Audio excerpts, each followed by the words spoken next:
नमस्कार.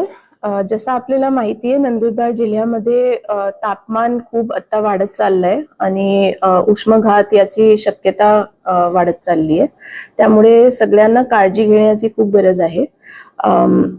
आपले जे खूप लेबरवाले काम आहे, म्हणजे शेतामध्ये काम करणं किंवा बॉयलरमध्ये काम करणं किंवा जास्त तापमानमध्ये जे पण सगळे काम आहेत, त्याला थोडा अर्ली मॉर्निंग किंवा लेट नाईट मध्ये काम करण्याचा प्रयत्न करायला पाहिजे. कपडे जे आपल्याला घालायचे ते पांढरे रंगाचे थोडे लाईट कपडे, आणि जर काम करताना आपल्याला कोणते पण सिम्पटम्स आले किंवा लक्षण आले, असं वाटला की तुम्हाला थकते किंवा चक्कर सारखा वाटते, तर त्यासाठी शासनाने उष्मघात कक्षाची स्थापना केली आहे. ग्रामपंचायतीमध्ये सभागृहात उष्म कक्षाची स्थापना आपण आता करणार आहोत आणि RH आणि SDH मध्ये पण 2-2 बेड्स आम्ही उष्मघात कक्ष म्हणून स्थापन करण्यात येत आहोत.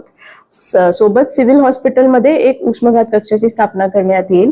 तर जेव्हा पण असं वाटलं की तुम्हाला याचे सिम्पटम्स येत आहेत, तर नक्की आपल्याकडे जे आरोग्यचे फील्ड वर्कर्स आहेत, म्हणजे आशा आहे, अंगणवाडी सेविका आहे, ANM आहे, त्यांना इन्फॉर्म करा आणि या सगळे सेंटर्समध्ये ऍडमिट व्हावा. कारण हीट वेव्ह ज्याला आपण उष्माघात म्हणतो, त्यामुळे मृत्यू पण होऊ शकते आणि त्याची काळजी घेणं खूप इम्पॉर्टंट आहे.